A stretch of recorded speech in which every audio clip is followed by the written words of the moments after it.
చేతిలో మైక్ కెమెరాలు ఉన్నాయి కదా అని ఇష్టం వచ్చినట్టు మాట్లాడకండి. ఏం తెలుసు నా భర్త గురించి మీకు? రోడ్డు పక్కన ఎవరైనా అమ్మాయిల్ని ఏడిపిస్తుంటే పోలీసులు సమయానికి స్పందించకపోతే ఆయన వెళ్లి వాళ్ల తుక్కు రేగ్గొడతాడే, అందుకు ఆయన రౌడీనే.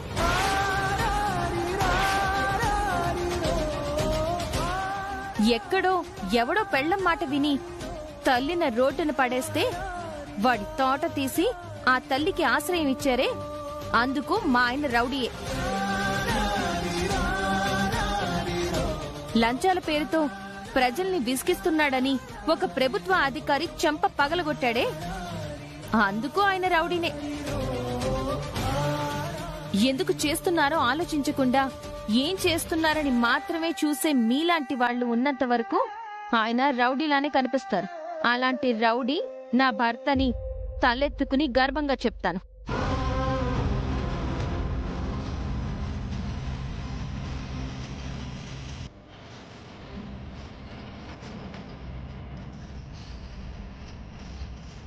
ఇంకేమన్నారు? నా భర్తకి చదువు రాదనా? సరే, మీరే చదువుకున్నారు. Journalism, mass communication. మీకు ప్రజల సమస్యల గురించి, వాళ్ళ అవసరాల గురించి బాగా తెలుసు కదా. సరే, ఇప్పుడు మిమ్మల్ని ఒక ప్రశ్న అడుగుతాను, చెప్పండి. రాత్రిపూట బాగా చలిలో రోడ్డు మీద వెళ్తున్నారు. అక్కడ ఫుట్పాత్ మీద ఒకరు చలికి వణుకుతూ పడుకున్నారు. మీరు వేరే ఆలోచన లేకుండా మీ ఒంటి మీద చొక్కా తీసి అతనికి కప్పగలరా?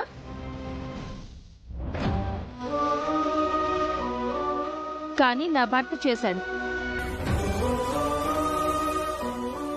ఎవరైనా సాయం కోరి మీ గడప తొక్కితే కారణం వెతకకుండా వచ్చిన వాళ్ళ అవసరం మాత్రమే గుర్తించి సాయం చేయగలరా?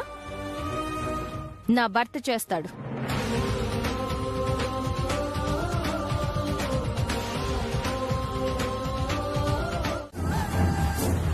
మా అమ్మ మీద, నాకున్న ప్రేమ మీద ఎవరికైనా సందేహాలుంటే దీంతో తొలగిపోతాయి.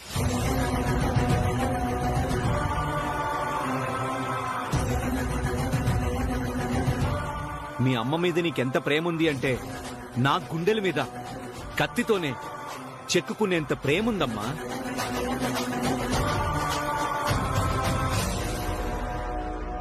అవసరం లేదు, పెన్నుతోనే రాసి చూపించు, రాయమన్నాను.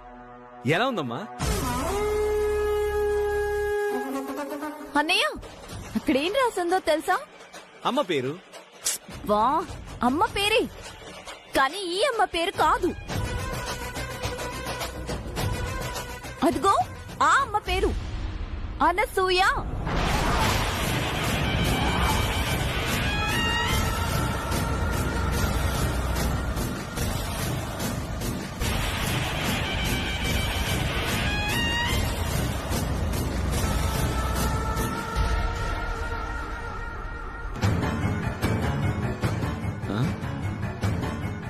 లేదు లేదు లేదు, అమ్మాజీ పేరే, సరిగ్గా చూడు. అయ్యో, అనసూయ అని రాసిందన్నయ్య. అవునన్నయ్య, అనసూయ అనే రాసింది.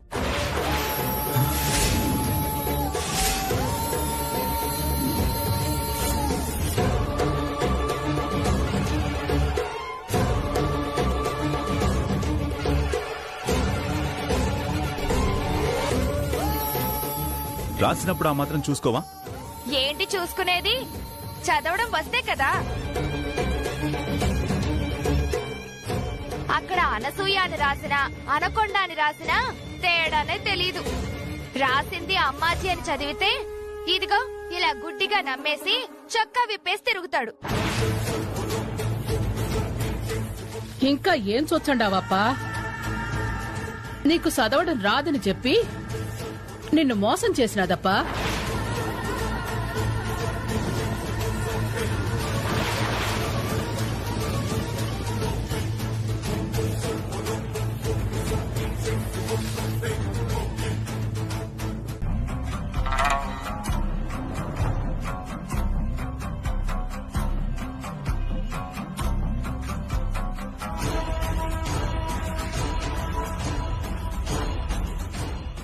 ఏం ప్లాన్ చేసుంటావమే? మంచిగా వాణ్ణి చదువుకుంటే చదువుకోడని వాణ్ణి ఈ మాదిరి రెచ్చగొట్టి చదువుకుంటానని ఛాలెంజ్ చేసే మాదిరిగా చేసుండావు గదు. వాడు ఛాలెంజ్ చేసినాడంటే ఎట్టయినా చదువుకుంటాడు. వాడు గాని చదువుకుంటే ఇంక నా నాటకం సాగదు. అందుకే ఏం చేసైనా వాడు చదువుకోకుండా ఆపాలా. ఆ చదువు మీద, చదివించే దాని మీద అసహ్యం పుట్టేటట్లా చెయ్యాలా.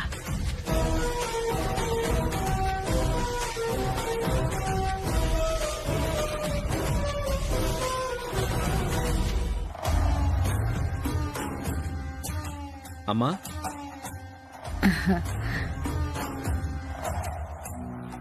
అమ్మా, ఈ డబ్బులు లోపలించు. ఏం డబ్బులప్పా? మిల్లు డబ్బులమ్మా. పొలం కొంటున్నాం కదా, దానికి కట్టాలి. నీ దగ్గర ఉంచు, రేపొద్దున తీసుకుంటా. నా దగ్గర ఎందుకు లేప్పా? వద్దు. అదేంటమ్మా అలా అంటావు? ఎప్పుడు నీ దగ్గరే ఉంచుతావు కదా.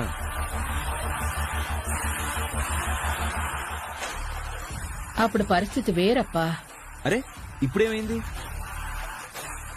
ఏంటమ్మా పెద్దమ్మ కొత్తగా డబ్బులు ఇస్తుంటే వద్దంటుంది? ఏదో తిరకాసు ఉండుంటుంది చూడు. ఇప్పుడు నీకు నీ పెళ్ళం వచ్చుండదు కదప్పా. ఈశ్వరి, అమ్మా, ఈశ్వరి గురించి నువ్వు తప్పుగా అనుకుంటున్నావేమో. నేను నిన్నెంతగా అభిమానిస్తున్నానో ఈశ్వరి కూడా ఇప్పుడు నిన్నంతే అభిమానిస్తుంది.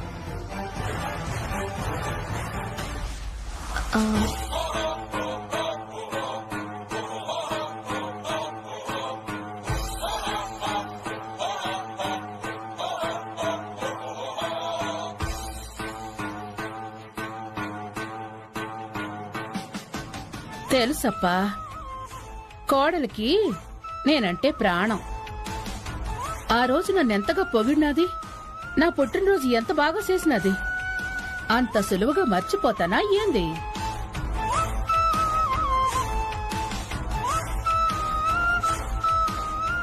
కదా, నాకు పెళ్ళైపోయింది, పెళ్ళాం వచ్చింది, పరిస్థితులు మారిపోయాయి అని. అలా అని నువ్వు ఎందుకు అనుకుంటున్నావు?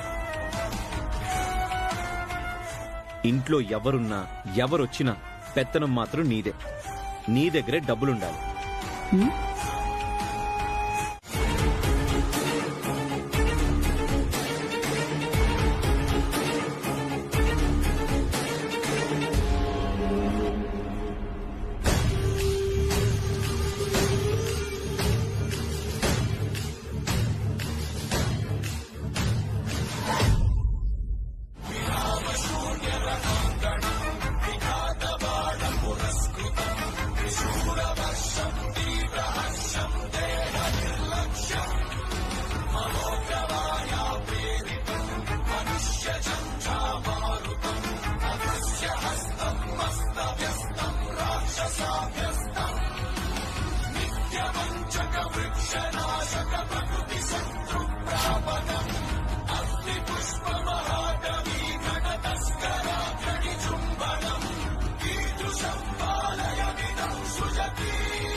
ఈ డబ్బులు నా బ్యాగ్ లోకి ఎలా వచ్చాయి?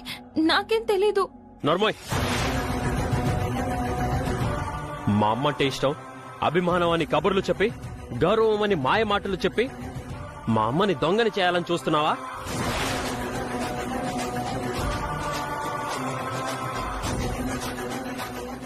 నిజంగా నాకేం తెలీదండి. తెలియకపోతే అమ్మ దగ్గర ఉండాల్సిన డబ్బులు నీ దగ్గరికి ఎలా వచ్చాయి?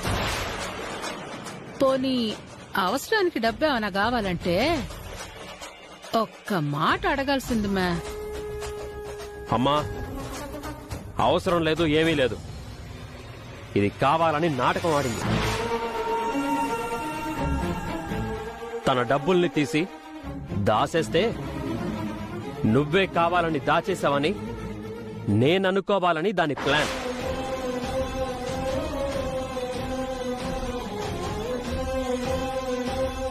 అయ్యో, నేనే ప్లాన్లు వేయలేదు. అర్థం చేసుకోండి. మాట్లాడుకో. మా అమ్మని ఒక్క మాట అంటేనే ఊరుకోను నేను. అలాంటిది అమ్మని దొంగని చేయాలని చూస్తే ఊరుకుంటానా? నువ్వు ఇంట్లో ఉండడానికి వీల్లేదు.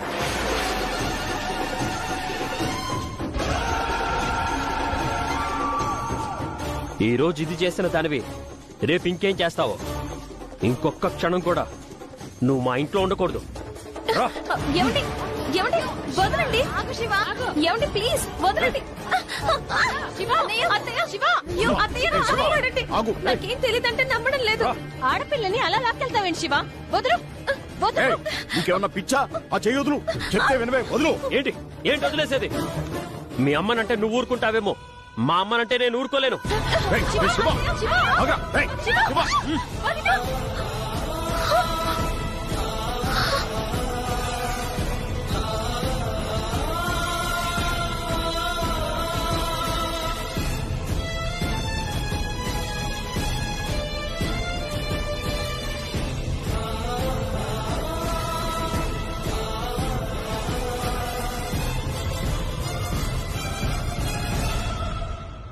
పో. మళ్ళీ ఇంటి గడప తొక్కావో ప్రాణాలు తీస్తాను.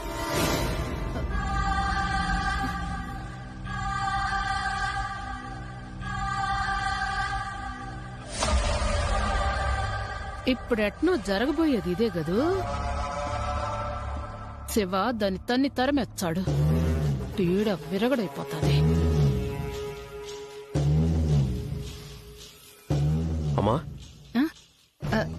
రాపా, డబ్బు కోసమే కదా. అవునమ్మా. ఈశ్వరి, ఈశ్వరి. ఏంటత్తయ్యా? మే ఈశ్వరి, నా బీరువాలో డబ్బుండాది, తీసుకొచ్చి శివ చేతికి పో. అలాగే అత్తయ్య.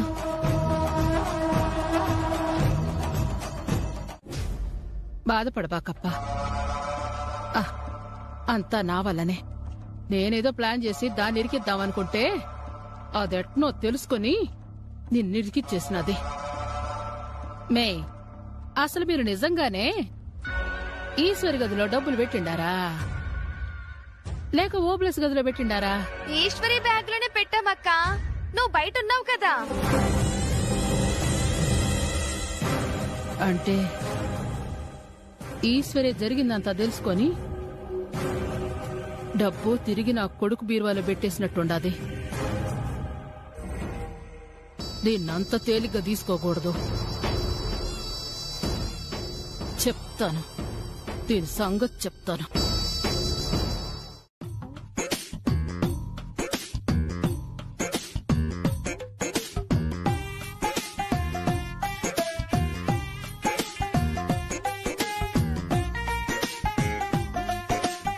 అన్నా, ఏదో మాట్లాడాలని పిలిచి గంటైంది. అప్పటి నుంచి అటు ఇటు తిరుగుతూనే ఉన్నావు. ఏమన్నా చెప్పేదుందా లేక పోవాలా? అబ్బా ఉండరా, తొందరేంటి?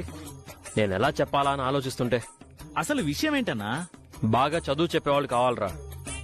4 రోజుల్లో అక్షరాలు నేర్చుకోవాలి. అన్నా, ఇంత గుడ్ న్యూస్ ఇప్పుడే చెప్పేది. కంగ్రాట్స్ అన్నా. రై, గుడ్ న్యూస్ ఏంట్రా? నాకు అర్థమైందనా, నువ్వు తండ్రివి కాబోతున్నావు. పుట్టబోయే పిల్లలకి బాగా చదువు చెప్పించాలని ఇప్పటి నుంచే ఆలోచిస్తున్నావు. నువ్వు సూపర్ అన్నా. నీ ముందు చూపికి హ్యాట్స్ ఆఫ్. ఆపు. చెప్పేది వినకుండా ఏదేదో ఊహించుకుంటావేంటి? ఇప్పుడు నేను చెప్పింది పుట్టబోయే పిల్లల గురించి కాదు, నా గురించి. ఏమన్నావన్నా? నీ గురించా? అవునరా.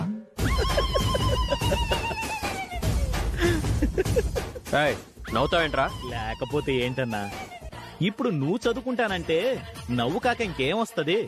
నిజంరా, 10 రోజుల్లో నేను అక్షరాలు నేర్చుకోవాలి. మా అమ్మ పేరు రాయాలి. ఛాలెంజ్ చేశానురా. సీరియస్ అన్నా? పిచ్చ సీరియస్ రా. వెంటనే బాగా చదువు చెప్పే ఒక టీచర్ కావాలి. ఇంట్లోనే మందు చెట్టు పెట్టుకొని ఊరంతా వైద్యం కోసం వెతుకుతానంటావేంటనా? వదినమ్మ టీచరే కదా, వదిన దగ్గర నేర్చుకో.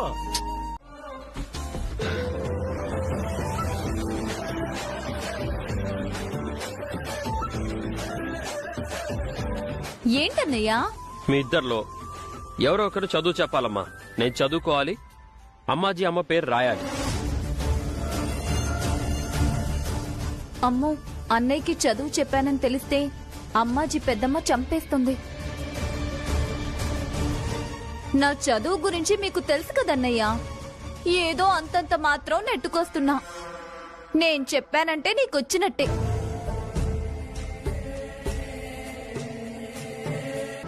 సాత్వికక్క చెప్తుంది.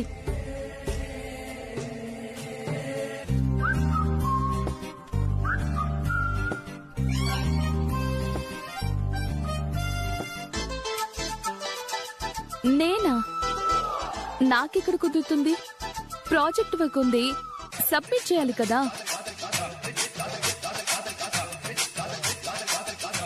అయినా వదిలింది కదన్నయ్య, అడుగు, నేర్పిస్తుంది. వదినా వదినా వదినా, ప్రపంచంలో ఎక్కడైనా నేర్చుకుంటాను గాని మీ వదిన దగ్గర నేర్చుకునే ప్రసక్తే లేదు. లేదు. అన్నయ్య, అన్నయ్య,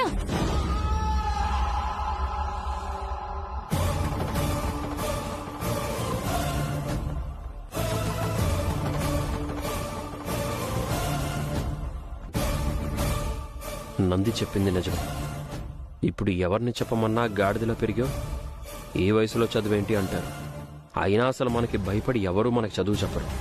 అయినా ఎవరెవరినో ఎందుకు అడగడం? చెల్లెళ్ళు చెప్పినట్టు ఈశ్వరునే చెప్పమని అడిగితే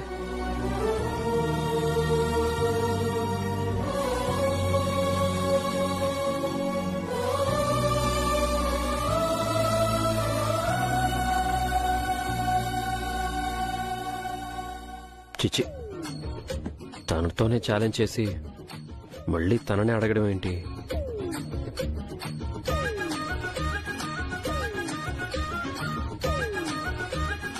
అడగడం అని ఎందుకు అనుకుంటావు? ఉపయోగించుకుంటున్నాను అనుకో, వాడుకుంటున్నాను అనుకో.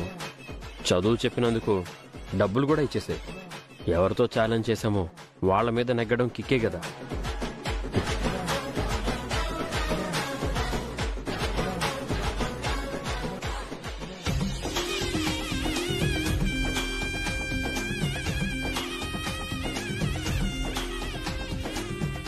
ఏంటి శ్రీవారు, చాలా దీర్ఘంగా ఆలోచించి వెనకడుగేశారు? వెనకడుగు కాదు, ముందడుగు.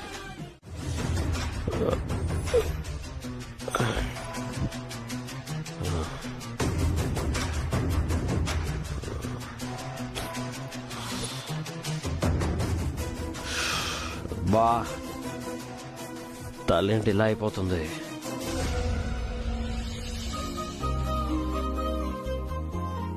లేచారా? లేచాను, కానీ లేవలేకపోతున్నా. తలంతా ముద్దు బారిపోయింది. ఇలా అయిపోతున్నానేంటి? రాత్రి ఏం జరిగింది? నువ్వు చెప్పినట్టు బాగానే రాశాను కదా. బాగానే రాశారా? అసలేం గుర్తులేదా మీకు? లేదు. అస్సలు కొంచెం కూడా? కొంచెం అంటే నువ్వు పలక మీద రాసి నాతో దిద్దించావు. ఆ తర్వాత ఏం జరిగిందో గుర్తు రావట్లేదు. అమ్మాజీ పాలల్లో ఏదో కలిపిందని చెప్పచ్చు, కానీ ఇప్పుడు చెప్తే నమ్మకపోగా అమ్మాజీ మీద కావాలని ఏదో చెప్తున్నానన్న కోపంతో చదవడం మానేస్తారు. ఈయనకి చదవాలన్న బుద్ధి పుట్టింది కదా, అది చాలు. అమ్మాజీ అడ్డుపడకుండా ఏం చెయ్యాలో దాని గురించి ఆలోచిద్దాం. నాకు అసలేం గుర్తు రావట్లేదు. ఏం జరిగిందో చెప్పు. ఏం జరగలేదు. ఈ రోజుకి చాలు, నిద్రొస్తుంది, రేపు చదువుకుందాంలే అని నిద్రపోయారు. నేను నిద్రపోతే ఊరుకున్నావా? టీచర్వి, చేతిలో బెత్తం ఉంటుంది, 4 తగిలించైనా చదివిస్తావు అనుకున్నాను. మరెందుకు నిద్ర వస్తుంది కదా అని వదిలేసావు? నన్ను లేపైనా సరే చదివించాలి కదా. అర్థమైంది. నేనెక్కడ బాగా చదివేసి అమ్మాజీ పేరు రాస్తానోనని కుళ్ళు నీకు. అలాగే అర్థం చేసుకోండి. మీకు అలవాటే కదా. మీరు చదువుకోవడం ఇష్టం లేకపోతే చదువు మీద ఎందుకు ఛాలెంజ్ చేస్తాను? చదువు చెప్పడానికి ఎందుకు ఒప్పుకుంటాను? సరే అయితే ఈరోజు నిద్రపోతాను అన్నా పోనివ్వకుండా జాగ్రత్తగా చెప్పాలి, సరేనా? మీకు మాత్రం ఇంట్రెస్ట్ ఉంది కదా, అది చాలు. మిగతా సంగతి నేను చూసుకుంటాను. కాఫీ తాగండి.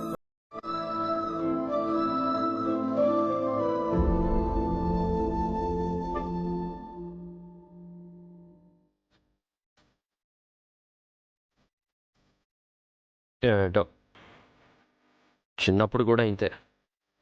పలకా బలపం పట్టుకోగానే నిద్ర వచ్చేసేది.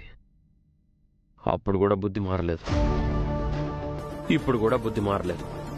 అందుకే అమ్మ నన్ను చదువుకి పంపలేదు. మీకు నిద్ర వస్తోందని కాదు, మీరు చదివితే ఆవిడ్ని నిద్రపోనివ్వరేమోనని చదవనివ్వలేదు. ఇప్పుడు పాలల్లో ఏదో కలిపి మీకు మత్తిచ్చి నిద్రొచ్చినట్టు చేసినట్టే చిన్నప్పుడు కూడా ఇలాగే ఏదో కలిపిచ్చి చదువుకోవాల్సిన సమయంలో నిద్రపోచ్చినట్టుంది. అయినా ఆ మధ్య సంగతి తెలిసి కూడా ఆ పాలు తాగనివ్వడం నాది తప్పు.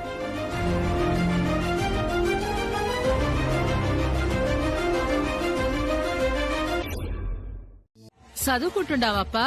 చదువుకో. చిన్నప్పుడు నువ్వు చదువుకోవడం చూడలేకపోయినా ఇప్పుడిట్టా జోత్సా ఉంటే కడుపు నిండిపోతండదప్పా. అమ్మా, కానీ చిన్నప్పుడు ఎప్పుడు పలక తీసినా నిద్రొచ్చేసేది కదా. ఇప్పుడు అలాగే నిద్రొస్తుందమ్మా.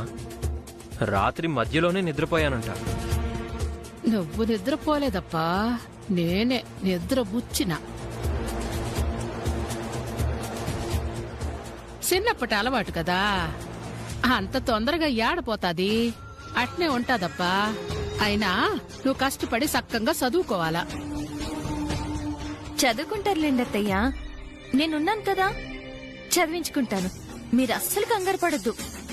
నాకు నమ్మకం ఉండదు మే, నువ్వు చదివిచ్చావు. శివ, ఈ పాలు దాగి బలంగా చదువుకోప్పా.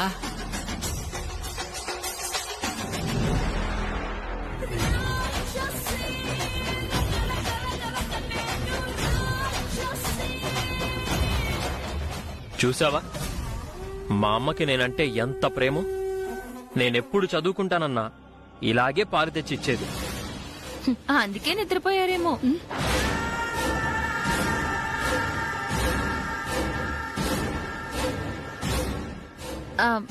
అదే అత్తయ్య, అందుకైనా మీరు నిద్రపోకుండా చదవాలి కదా. అవును, ఈరోజు ఎలాగైనా నిద్రపోకుండా చదువుతా అమ్మ కోసం.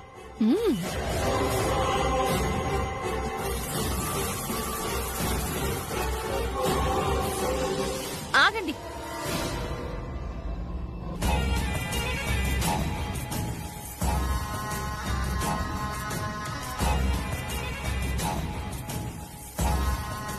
అత్తయ్య, మీ అబ్బాయి గురించి మీరింతలా ఆలోచిస్తున్నారు కదా, మీ గురించి మీ అబ్బాయి ఇంతైనా ఆలోచించారా? ఏయ్, ఏం మాట్లాడుతున్నావు? నేను మా అమ్మ గురించి ఆలోచించకపోవడం ఏంటి? ఇదేదో ఫిట్టింగ్ పెడుతున్నట్టుండదే. అసలు మా అమ్మ గురించి నేను ఆలోచించని క్షణం ఉండదు తెలుసా? ఆలోచించడం అంటే మనసులో అనుకోవడం కాదు. అత్తయ్య ఎప్పుడు మీరు తిన్నారా తాగారా అని అడగడమే తప్ప ఒక్కరోజైనా అమ్మా నువ్వు కడుపు నిండా తిన్నావా అని అడిగారా?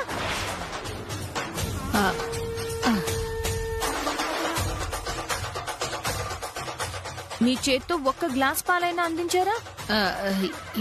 ఇప్పుడు అవన్నీ ఎందుకు మే? అమ్మా, అబ్బా, అమ్మో, ఒళ్ళంతా నొప్పులు. అమ్మా, అబ్బా ఏమైనాది మే ఎలుగుబట్టి దాడి చేసినట్టు ఆ నడకేంది అవతారమేంది?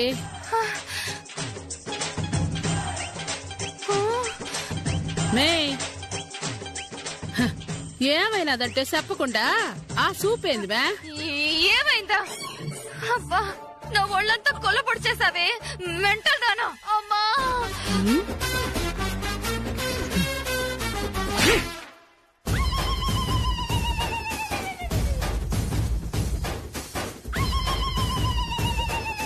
మెంటల్ దానంటావా? సొంపి పోడొస్తా. కాకపోతే మరేంటి? ఎంత ఆపా, ఎంత బ్రతిమాలా, అయినా సరే కనికరం లేకుండా ఊరికించి తిప్పి తిప్పి కొట్టావు. పాపం నా కూతురు ఒళ్ళు నొప్పులకి మంచం దిగలేక అలాగే పడుకునుంది చూడు. నేను మిమ్మల్ని కొట్టడమేందే? పిచ్చెక్కినదా ఏమి?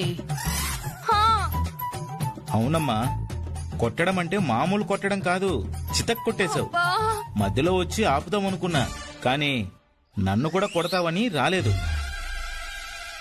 నువ్వు తప్పించుకున్నావు, మేము దొరికిపోయాం. అమ్మో మిమ్మల్ని నేను కొట్టడమేందప్పా?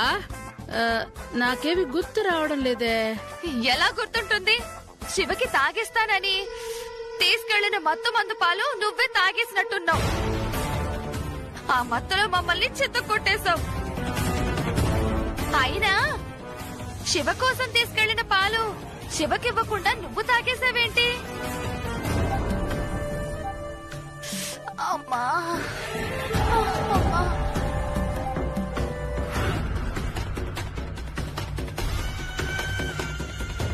అంత కక్కుర్తేంటి నీకు? నువ్వు ఉండు మే. అమ్మా ఏం జరిగిందో గుర్తురాక నేను చచ్చా అంటే పాలు తీసుకొని పోయి ఇచ్చిన తర్వాత ఏం జరిగిండాది? ఏవండి, ఎప్పుడు అత్తయ్య చేత్తో ఇస్తే మీరు తాగడం కాదు, ఈ పాలు మీ చేత్తో తాగించాలి. తాగించండి. వద్దప్పా. తాగమ్మా, తాగు.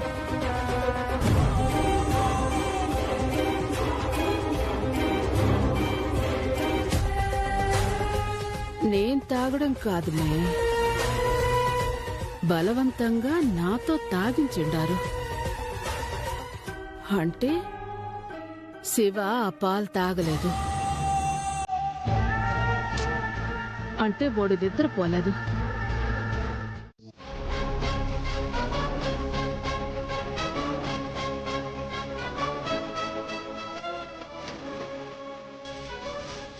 సరే, పొద్దునే మీకు ఇంకో క్లాస్ ఉంది, తొందరగా రెడీ అవ్వండి.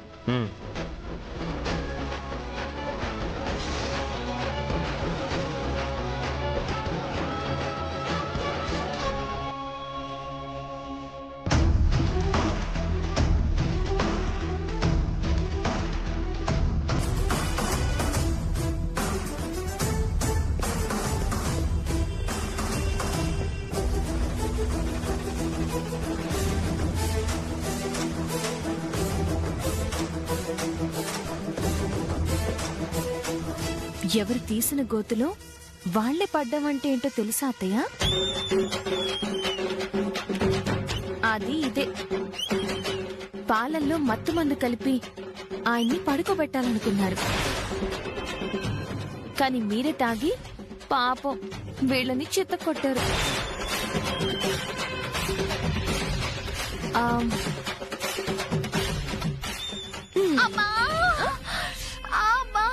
పాపం బాగా కుమ్మేసినట్టున్నారు. అందుకే ఎవరికి దగ్గరుండాలో ఎవరికి దూరంగా ఉండాలో తెలుసుకోవాలత్తయ్య. అత్తయ్య, మీకు వైరస్ అంటే తెలుసా?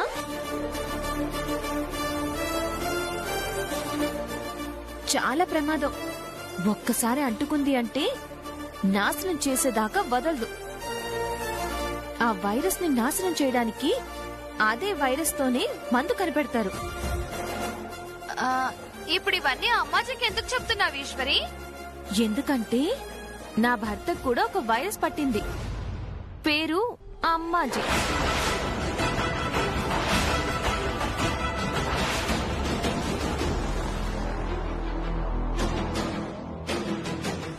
ఆ వైరస్ ని అదే అమ్మాజీ వైరస్ తో నాశనం చేయబోతున్నాను. ఇప్పుడు జరిగింది అదే. ఆయన రాసింది అఆలు మాత్రమే, కానీ మీ మొహంలో సంతోషమే లేదు. ముందు ముందు మీ మొహంలో ఆ సంతోషమే కరువైపోతుంది.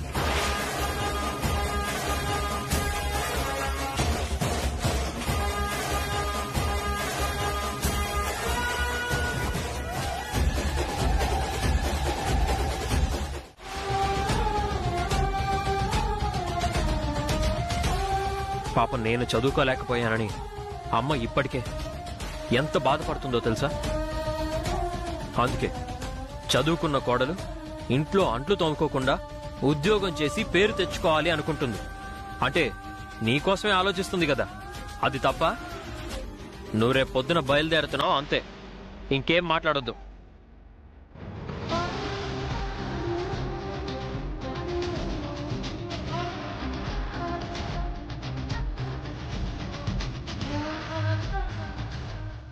ఏంది మే, ఏంది అందరూ చూస్తా ఉండారు? పోండి. అలాగే అక్క.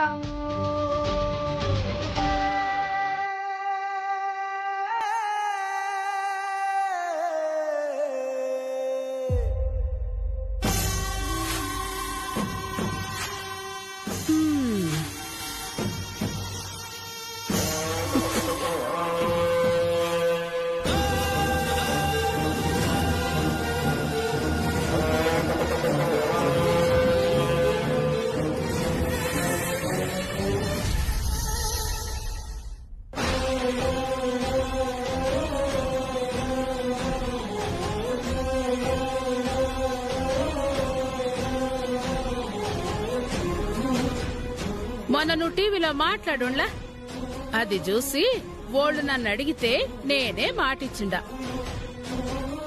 అమ్మా, నీకు నీ కోడలు ఉద్యోగం చేసి పేరు సంపాదించాలి, అంతే కదా? రేపొద్దునే ఈశ్వరి ఆ ఉద్యోగానికి వెళ్తుంది.